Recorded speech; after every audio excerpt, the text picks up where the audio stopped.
聽說你要結婚了。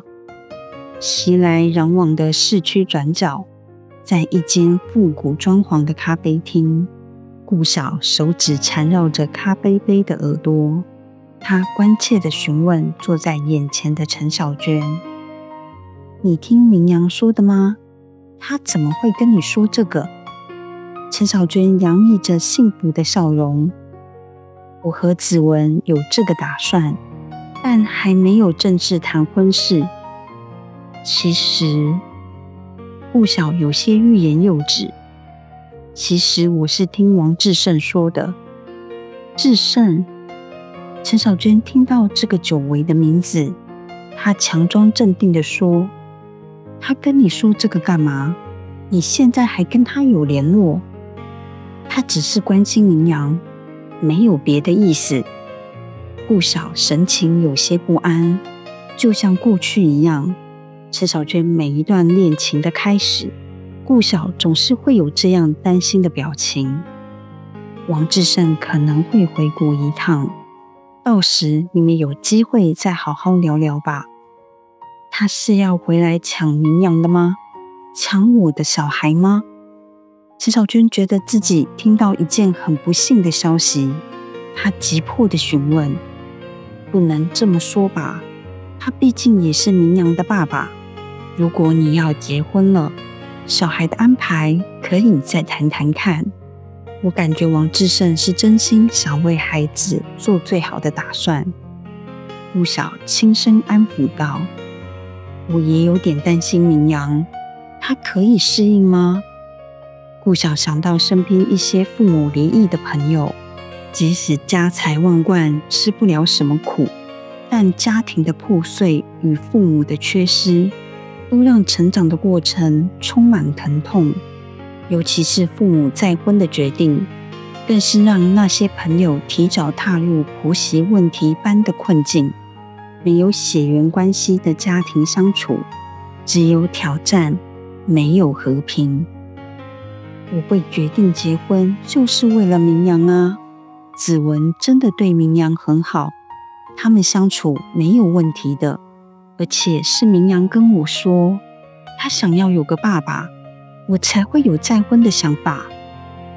陳小娟想到那天周末，她和子文帶明陽去逛老街，去吃牛排大餐，就像幸福的一家三口。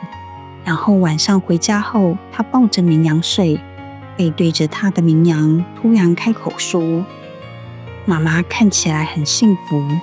叔叔應該會對媽媽很好。”“叔叔也對明陽很好啊，媽媽今天也覺得明陽看起來好幸福。”陳小娟從背後環抱着小孩，一手輕撫着小孩的頭髮。“媽媽，我覺得家裡有叔叔，感覺會很好。”王明陽軟綿稚氣的聲音，讓陳小娟心裡感受到被認同的溫暖。她抱緊着孩子的身軀，輕視着眼角泛起的淚水。“謝謝你。”陳小娟親吻着小孩的頭髮。“媽媽這輩子有你真的好幸運，你是媽媽的福星。”聽到媽媽的話，王明陽轉過身回報媽媽：“媽媽一定要過得幸福，我最愛媽媽了。”說完，母子倆相視而笑，他們又緊緊抱着彼此，就好像緊緊抱着未知的幸福一樣。聽着陳小娟的描述，顧曉面露不捨地說：“明陽真的太懂事了，他本來就是一個很懂事的孩子啊。”陳小娟沒有絲毫的覺察，她以為顧曉只是單純的在稱讚小孩。他跟子文真的相處得很好，而且我的新工作也做得很順手。自從遇見子文後，感覺一切都變得更好了。在餐廳工作應該很忙碌吧？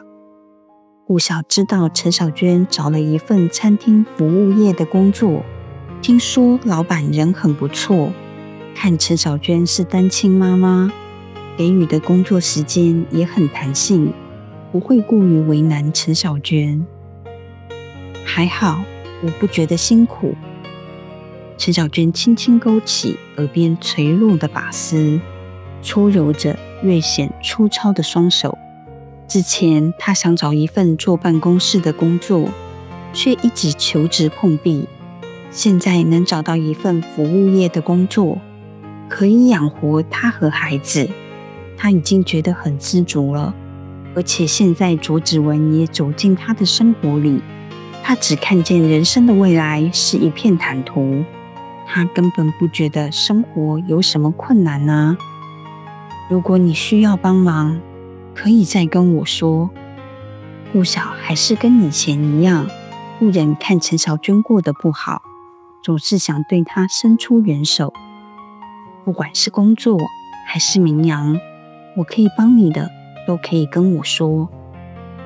看着顧曉用略帶同情的眼神看望着她，陳小娟心裡又燃起一股較勁的情緒。她不懂為何顧曉總是要把她當成弱者。當初顧曉不但跟她告狀王志勝有外遇，也是仗着擔心她會受傷的理由，才會把她逼成一個整天抓老公錯處的瘋狂女人。